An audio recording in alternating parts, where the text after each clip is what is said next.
Sysadmin 10. The last problem that I solved from the competition, and I think it was one of the hardest for me, excluding like Golang. So I really wanted to do a video about it because I think I learned a few nice things. I think. So let's just get into it. So there's a server you can access at flag 10 at blah blah blah blah, and there's a script at the root here named elevate, and it basically lets us execute stuff as a super user but with a filter. So it needs to be a valid binary in the /bin folder, and it has to contain like valid alphanumeric characters.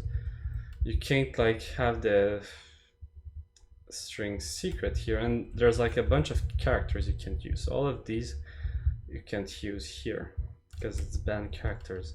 And after all that, it executes your binary with all the given command line arguments, and it like sends all the input. Well, it takes dev null as input and sends the std out to dev null as well, so you can't retrieve anything from there. So I played a lot with a lot of binaries. So what I did was like, I just went to, oh yeah, one thing I want to show you. So if you do sudo -l, it lists you the users you can like assume towards a certain command. So you can do like sudo -u super user /elevate.sh like this, and like do like a random command. So here, banned character because it contains an S. What else we can invalid banned character? What else? I don't know what I can run vi, but yeah, okay, it runs. There's no state out, there's no state in, it just dies. Sad, right? So I was thinking, how do we get the data out of it there? And I read like a few like bash gel escape write-ups. So there's ring 0, there is this one.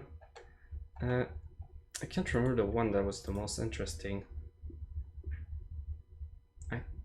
Not this one. This one was pretty basic. Maybe the second one here. Anyways, there's a list of like all the programs. Now this one was pretty good. So restricted shell escaping techniques. So yeah, techniques are like using Vim. You can run commands from there. There's like a bunch of programs that allow you to run programs from them. So if you manage to get into that and run program, then you're good. But we don't have anything. So one thing that caught my eye was running a server, then doing a reverse shell and sending a command from there. And like I went back and forth between a lot of programs, but eventually I came back to this. So let's see what we can do with this. I started playing locally because I wasn't so sure I understood, but let's like open two terminals. You can run a server on like port 5000 here, and then you can connect to it and then run a random command. So let's say sh. Then on a server you can run the shell, but the program is running on the other shell. So that's really interesting. If we manage to like run like a shell as the super user or anything like that, we can access the secret file, right? But of course like sh is banned, and since there's no like input or output, then it's going to be hard to interact with the shell, right? So that's when I think like, okay, we can run any command, right? So why don't we write like our own script? So there's only one directory we can write in, is the /tmp. Like if you look at the permissions, for some reason tmp always has all the permissions. So we can come here and like write a random script, right? So bin bash, and we can like cat home super user /secret, right? So we have z. So now if we manage to run a server, so let's say like in a subshell like this, it's not a subshell, it's just a block. So we can do like netcat, run it on port 5000, run in the background, and then sleep to leave it some time to start up, and then run as super user elevate the sh,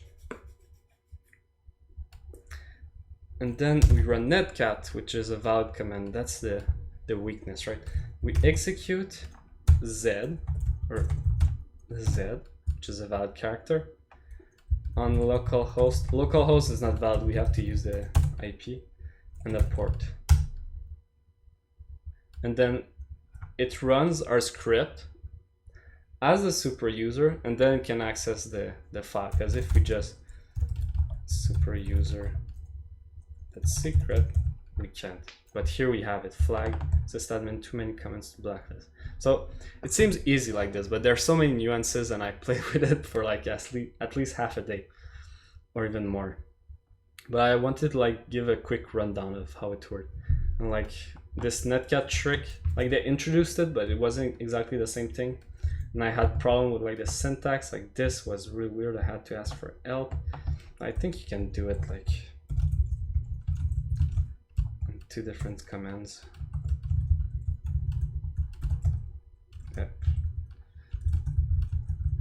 Let's see. And you have to be like the /tmp to refer the script that's in the current directory, because tmp has invalid characters. Anyways, lots of stuff, and I just want to present it, but definitely do try to do it by yourself.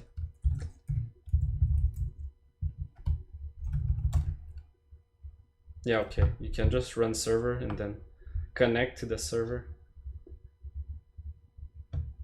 and run the command as a super user. It's really weird. It's like a reverse execution that has the permission of the caller, but runs on the server. Yeah, crazy. Thank you for watching. See you next time.